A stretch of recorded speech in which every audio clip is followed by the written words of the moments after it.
Airports pro battery മാറാനായിട്ട് വന്നതാണ്. ഇതിന് കസ്റ്റമർ പറയുന്ന കംപ്ലൈൻറ്റ് വൺ സൈഡ് കണക്റ്റ് ആകുന്നില്ല എന്നുള്ളതാണ്. വൺ സൈഡ് ബാറ്ററി സിമ്പിളോ ഒന്നും തന്നെ കാണിക്കുന്നില്ല.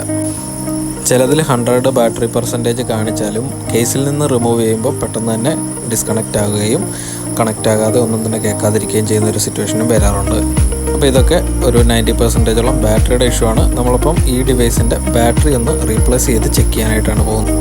നമ്മളിപ്പോൾ കേസിൽ ബാറ്ററിയെ പ്രൊട്ടക്റ്റ് ചെയ്ത് കുറച്ച് ഗമ്മുണ്ട്, അതൊക്കെ സേഫായിട്ട് ക്ലീൻ ചെയ്യുകയാണ് ആദ്യം ചെയ്യുന്നത്. അതിൽ കുറച്ച് ഫ്ലെക്സ് കേബിളൊക്കെ വരുന്നുണ്ട്. അതിനെ സേഫായിട്ട് ഡാമേജ് ആകാത്ത രീതിയിൽ ഗമ്മ് ക്ലീൻ ചെയ്തെടുത്തതിന് ശേഷം വേണം നമുക്ക് ബാറ്ററി റിമൂവ് ചെയ്തെടുക്കാൻ. അതിനായിട്ട് ബാറ്ററിയിൽ 2 കണക്ഷൻ വരുന്നുണ്ട്, പോസിറ്റീവ് നെഗറ്റീവ്. നമ്മളത് ഫസ്റ്റ് ഡിസോൾഡർ ചെയ്തെടുത്തതിന് ശേഷം റിസീവർ കണക്റ്റിനും ഡിസോൾഡർ ചെയ്തതിന് ശേഷം നമുക്ക് ആ ഫ്ലെക്സിനെ ഡാമേജ് വരാതെ ബാറ്ററിയിൽ നിന്ന് ഒരു സൈഡിലേക്ക് മാറ്റിയതിന് ശേഷം ബാറ്ററി മെല്ലെ റിമൂവ് ചെയ്തെടുക്കണം. ബാറ്ററിയുടെ കണ്ടീഷൻ കണ്ടിട്ട് നല്ല രീതിയിൽ മോശമായിട്ടുണ്ട്. ഇതിലെ കെമിക്കലൊക്കെ ലീക്കായിട്ട് അതിൻ്റെ അകത്ത് മുഴുവൻ തുരുമ്പ് പോലെ കെമിക്കലായിട്ടുണ്ട്. നമുക്കിപ്പോൾ കംപ്ലീറ്റ് ഒന്ന് ക്ലീൻ ചെയ്തതിന് ശേഷം ബാറ്ററി ഇതിലേക്ക് ഫിക്സ് ചെയ്യണം.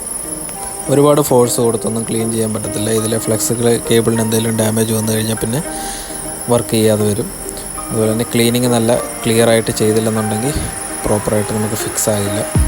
ഇതിൻ്റെ ബാറ്ററി കംപ്ലൈൻ്റ് ആയതുപോലെ തന്നെ അതിലെ കണക്ഷൻസ് നല്ല രീതിക്ക് ദ്രവിച്ച് പോയ പോലെ ആയിട്ടുണ്ടായിരുന്നു. നമ്മളിപ്പോൾ നല്ല രീതിക്ക് കണക്ഷൻസൊക്കെ ക്ലീൻ ചെയ്തതിന് ശേഷമാണ് നമ്മൾ പുതിയ ബാറ്ററി അതിലേക്ക് വെക്കുന്നത്. അതിനായിട്ട് ഡബിൾ സൈഡ് ടേപ്പ് ഉപയോഗിച്ച് നമ്മൾ അതിലേക്ക് ബാറ്ററി ഫിക്സ് ചെയ്യുകയാണ്. ബാറ്ററി വെച്ചതിന് ശേഷം നമ്മൾ അതിലേക്കുള്ള കണക്ഷൻസ് എല്ലാം കറക്റ്റായിട്ട് സോൾഡർ ചെയ്തതിന് ശേഷം നമുക്ക് ചെക്ക് ചെയ്ത് നോക്കാം.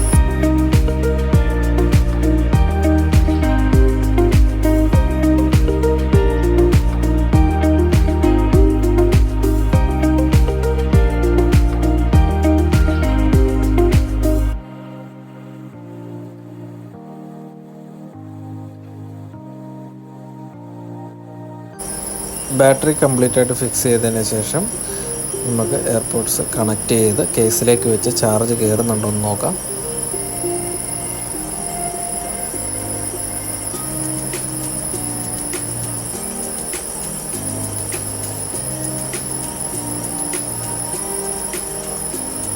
നമ്മൾ കേസിലേക്ക് വെക്കുമ്പോൾ ചാർജ് കയറുന്നതായിട്ട് കാണിക്കുന്നുണ്ട്.